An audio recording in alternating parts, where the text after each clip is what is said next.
It might as well already be hate week, so let's get right into the hate week mailbag. What are our favorite moments from this rivalry? Which players on their side do we hate the most? All that good stuff coming to you right now. Are Locked On Spartans, your daily podcast on the Michigan State Spartans, part of the Locked On Podcast Network, your team every day.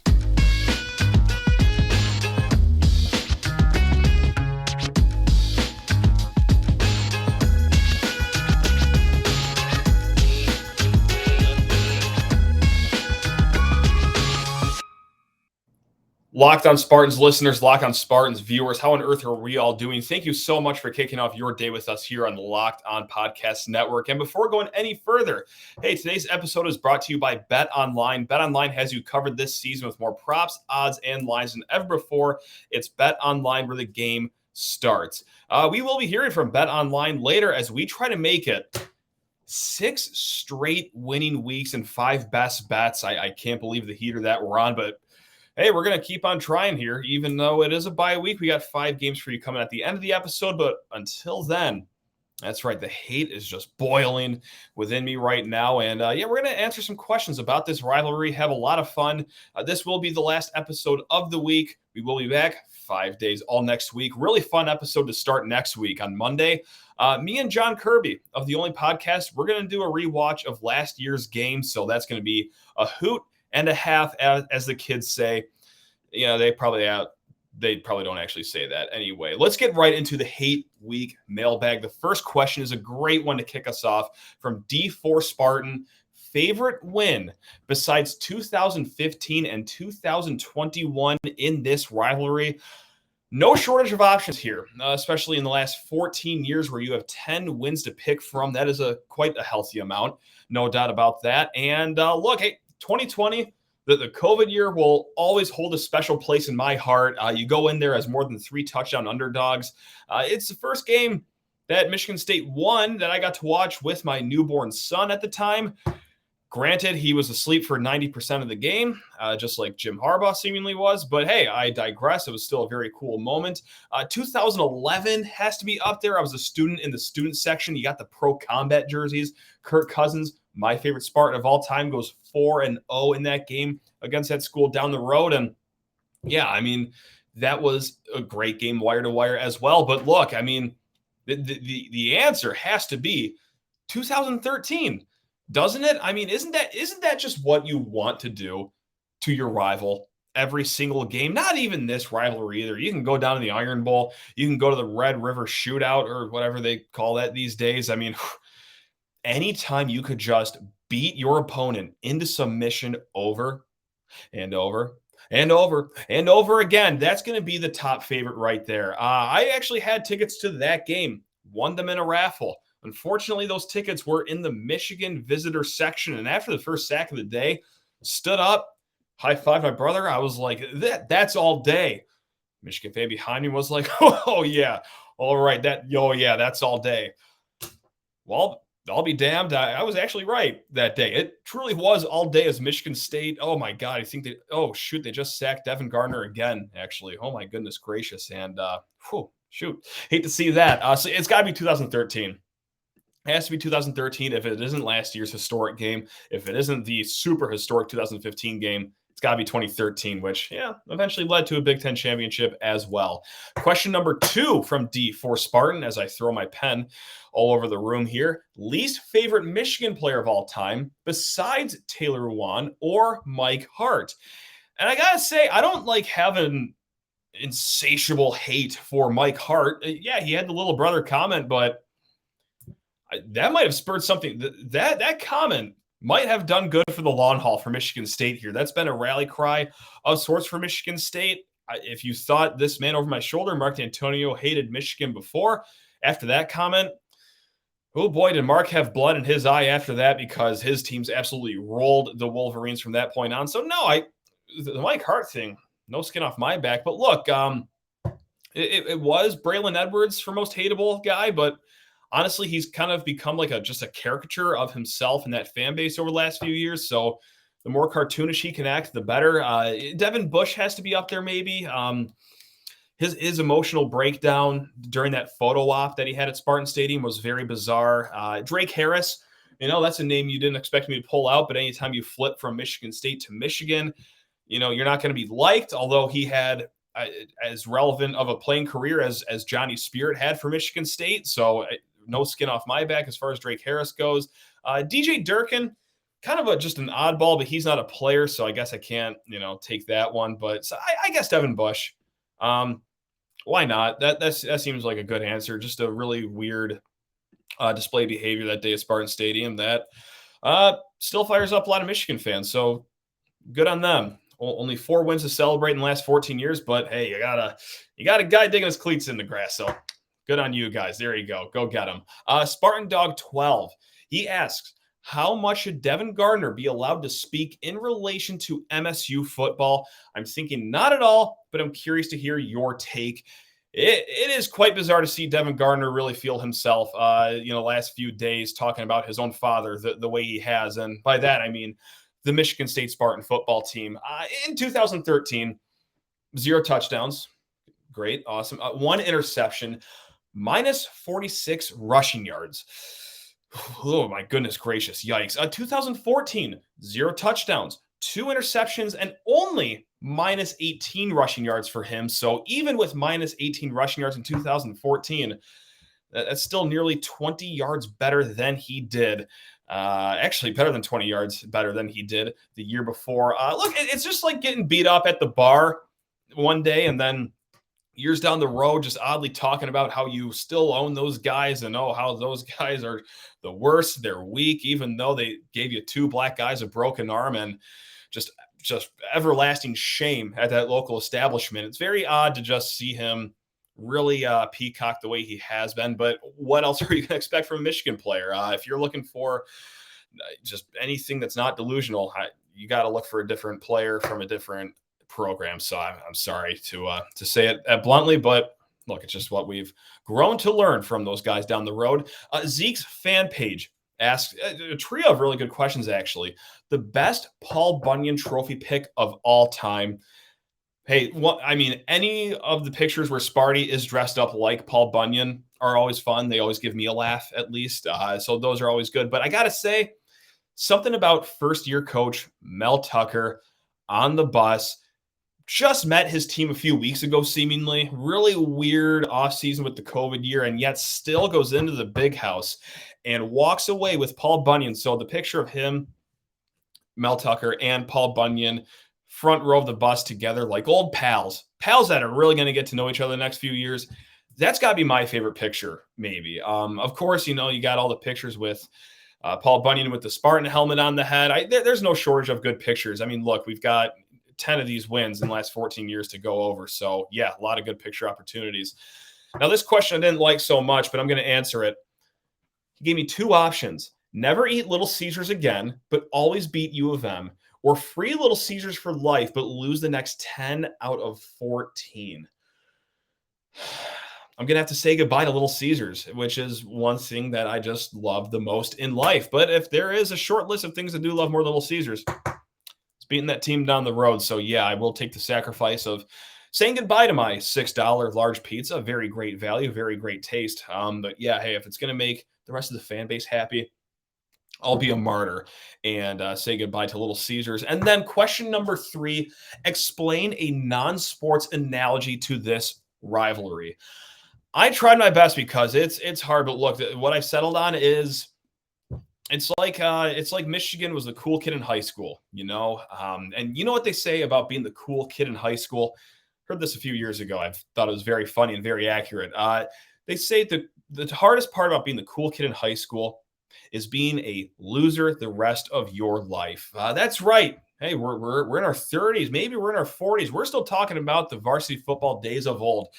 How things used to be, how cool we were, and how awesome it was to beat up on everyone else in the past. And now everyone's just kind of moved on with their life, right? Everyone's a little more successful. Yes, this cool high school kid could have some success along the way, but by and large, everyone's kind of moved on from that era, kind of like Michigan still hasn't moved on from the mid-90s. Yes, you would have thought that Tide national title was just 5 years ago, but No, that's actually about 25 years ago. But again, so it's just looking in the past, bringing up the all-time record against Michigan State as if, we're really still beat up about those games in the 60s and 70s, or heck, before segregation even entered college football. Yes, they still want to talk about those good old days, but no, I kind of just want to hang out here in relevant times. And yeah, you keep hearing me say the last 14 years, and okay, that might seem like a cherry pick stat, but you know what the most relevant 14 years in this rivalry are? The last 14 years. Hey, do you know what? If you want to round it off, call it just last 10 years. Okay, well, still got you there. So yeah, just being the cool kid in high school, I guess, because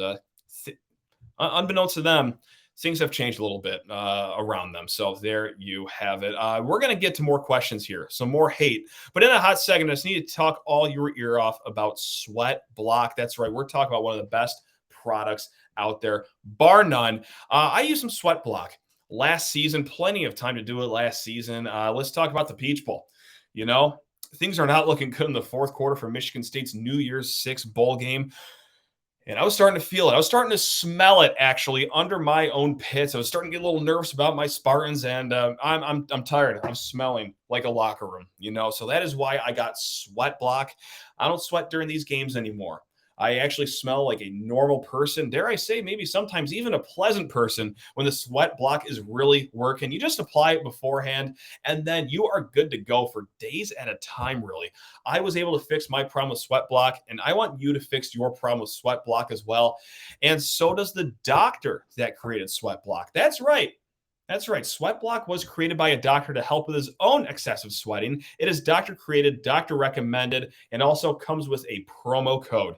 Smash in promo code LOCKEDON at sweatblock.com. That's going to save you 20% off your order. If someone you love is experiencing embarrassing sweat or odor, try SweatBlock. Save 20% with promo code LOCKEDON at sweatblock.com. Also available on Amazon. And as we get back into the hateful mailbag here, hey, just want to thank you all for making Locked On Spartans your first listen every single day here on the Locked On Podcast Network. $95 million man asked the question, MSU wins this week 35-33. What is their lame excuse for the next 365 days? Look, first and foremost, you got to look at the weather forecast because apparently when games are in Ann Arbor, which we just learned in 2017, weather can affect only one team and not the other, even though it might show rain the entire game for both sides. Little known fact, when the game is in Ann Arbor, apparently it only affects the Wolverines. Look, you could always point to any inane penalty flag thrown in the second quarter that they could always fall back on. That there's nothing they love more than to talk about the refs in these games. It is a tried and true go-to for them. And hey, maybe look, they get a little creative this time after losing their 11th game in the last 15 years. You got to spice it up a little bit. Maybe they just say, look, well, that wasn't fair. We're not used to playing night games. I think their first 6 games this year, I think only 1 has been at night, 5 have been at noon. So maybe they'll have an excuse about their eyes not adjusting to the night correctly. Wouldn't put it past them. And if just like $95 million man said, if we win by 2, odds are a field goal was involved for Michigan State. So they might just cry about not having enough tape of us making a field goal. Really, if I could throw a barb at us. But also, again, you got to get creative here when you're trying to guess what excuse is going to come next, because they keep you on our toes. No doubt about that. Jackson writes, now this is an X's and O's question. Of the defensive fronts that they've shown, what do you think stands the best chance of slowing down the run game for Michigan? That's right. Jackson is having us take a bit of a break from the slander, from the brouhaha, and he actually wants to know about the game. Can't blame you, Jackson. But look, I think it's as simple as just what we saw last weekend, right? With not just the 4-3 formation, but also Jacoby Windman heading up the middle linebacker position there. He's going to be your best defensive player. No doubt about that. And also Xavier Henderson being there helps as well. Kendall Brooks could be back as well. Those are 2 very physical, good tacklers. It's going to help in the run game, and also helping in the run game, just really having Angelo Gross being prioritized in the run defense. He was great last weekend, I thought, when he was going to the line of scrimmage, stopping the run, putting pressure on the quarterback. If we can have him in more run situations than, pass situations, having him drop into coverage, maybe having Xavier Henderson helps, maybe having Kendall Brooks back possibly helps. Like, I think Angelo Gross could be a key cog in this machine as well. But yeah, it goes without saying that you got to run that 4-3. I mean, yes, it's not to say that Michigan can't pass, because they can. Look, they just don't have to do it because they can maul teams on the ground. But hey, maybe Michigan State can stop it. Maybe not. We'll see. But yeah, that's your best shot. Just doing what you did last week against Wisconsin. Spartan Dog is going to get us back on the hateful train. He says, what full or partial body part would you cut off if it guaranteed an MSU victory on the 29th? And look, last year, in the first ever undefeated matchup between these two teams, the top 10 matchup, the historic matchup, I would have said just take the entire left arm, my leg up to my knee if you need that as well. You know what? An eyebrow. I'll just lop off an entire eyebrow for the rest of my life. If you want a kidney, fine. Take two while you're at it. But this year, look, if I could be honest for a hot second, the sizzle around this game is always there. No doubt about that. But it is an undefeated matchup sizzle. So with that said, take part of my ear, just like part of the earlobe. Perhaps the upper ear, kind of like a Mike Tyson or Vander Holyfield situation. Everyone will be like, oh my God, you get into a fight with an animal or something like that. And I got to look them dead in the face and say, oh no, I'm just a sick person that is willing to give up flesh, blood, and bones just to see a single regular season victory against that school down the road. So yeah, take a little bit of my ear off. If that's what's going to have to take to see a victory next Saturday in Ann Arbor.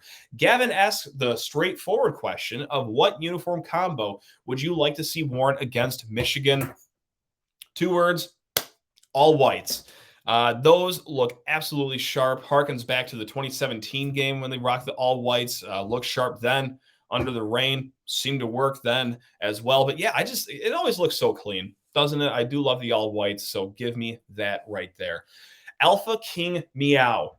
That's right. How about that for a name? Alpha King Meow says, when was the last time Michigan beat an actually good MSU team? Like, say the threshold is 9 wins for being good. When was the last time they did that?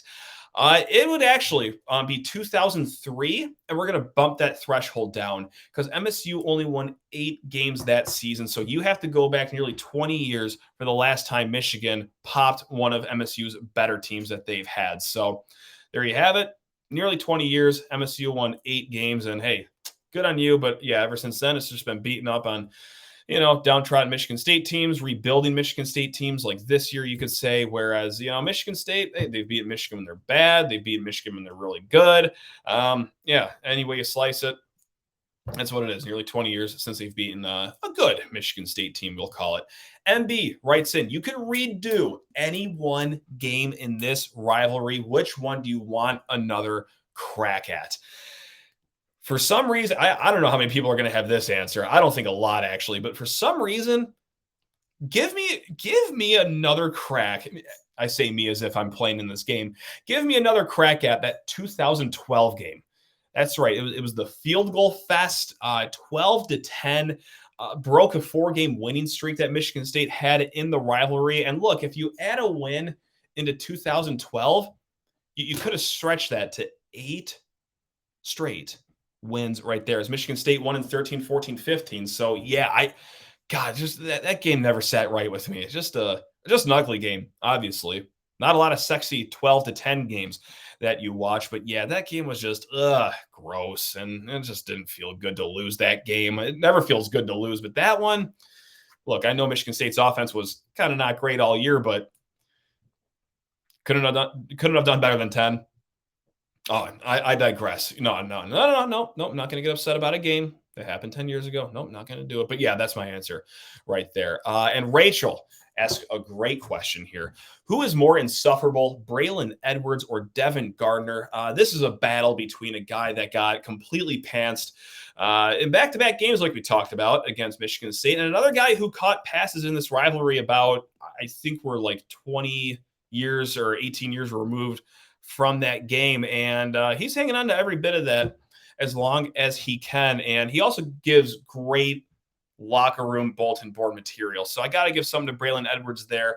However, it's weird that, Dad's got to call into a radio station and fight his fights after he spends the week running up to a Michigan State game, right in his mouth and making a complete clown of himself. So, yeah, at least Devin is taking out his own battles. Like, he'll talk trash, and while he can't really take it back without blocking every single person on Twitter, at least he's not getting any family members involved.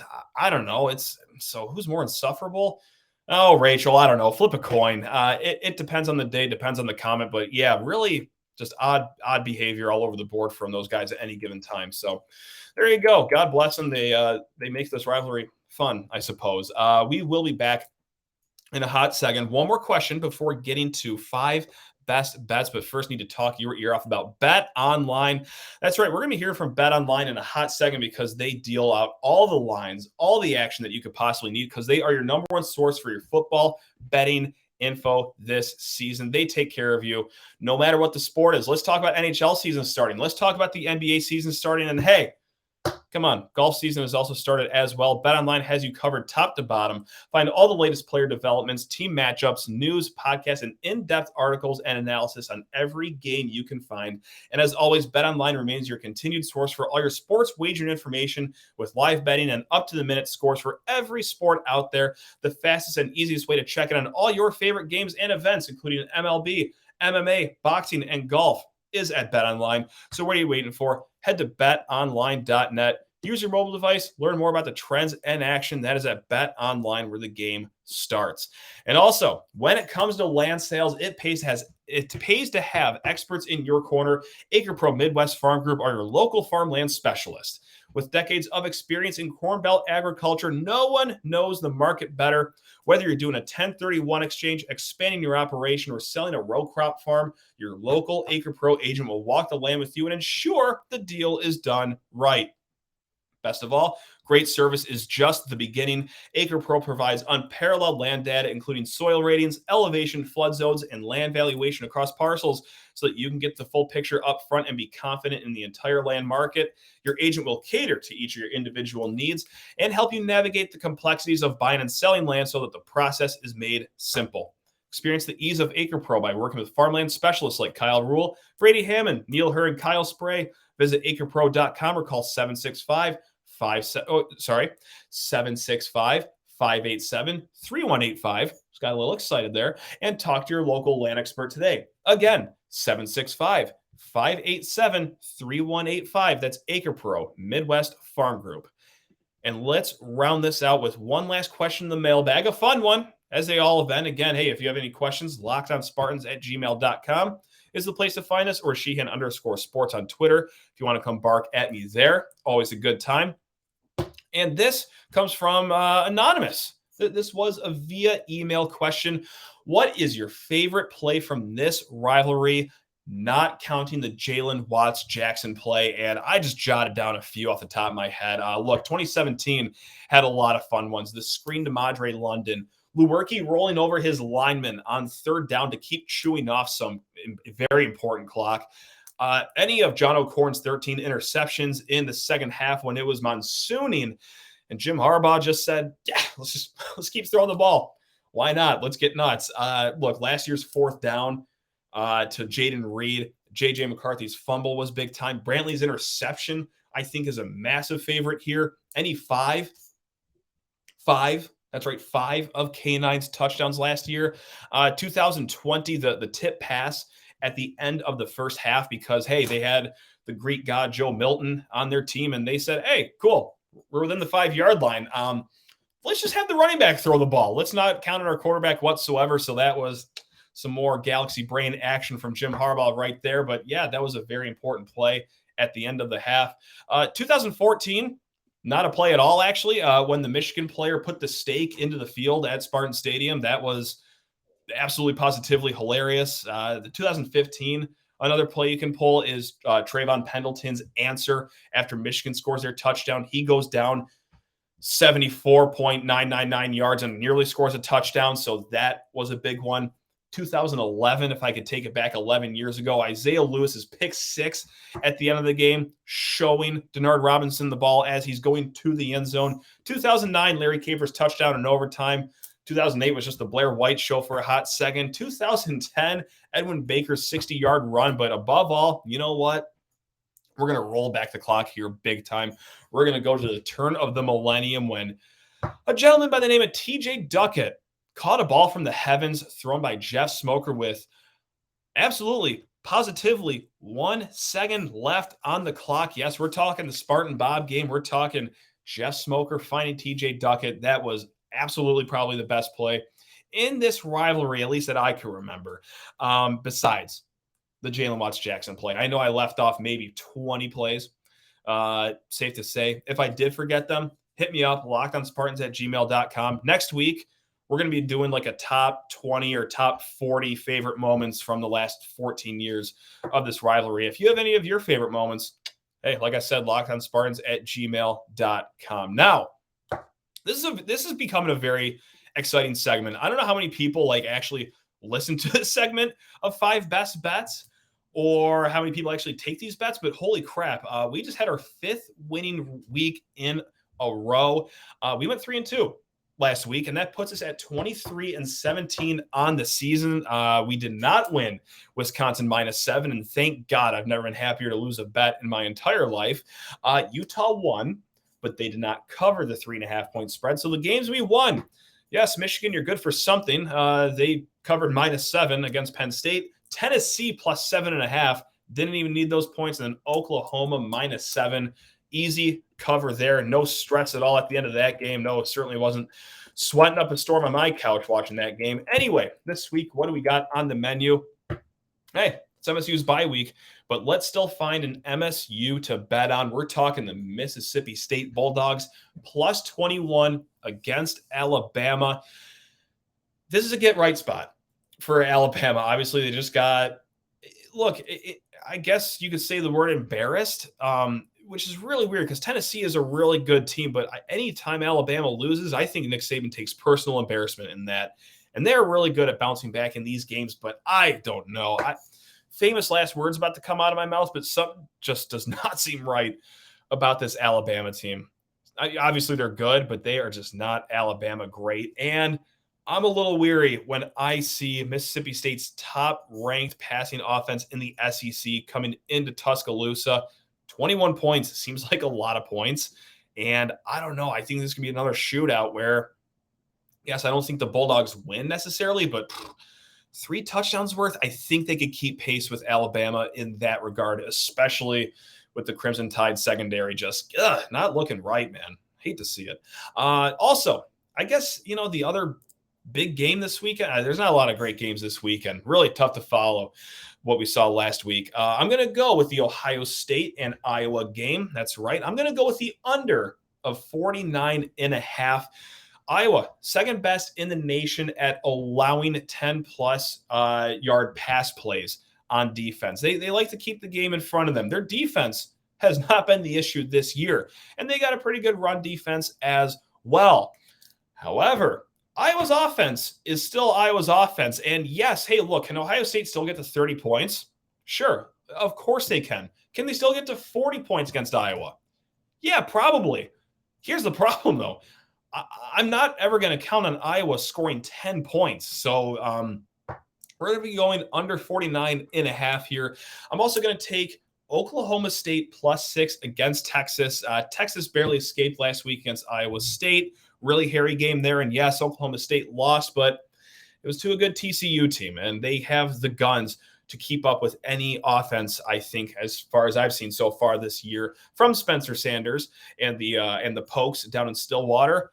And speaking of Stillwater, I do like that it is a home game for the Cowboys. So, yeah, give me Oklahoma State +6 against Texas. And then 2 quick ones to get you out the door, 2 Big Ten games, 2 gross Big Ten games, really.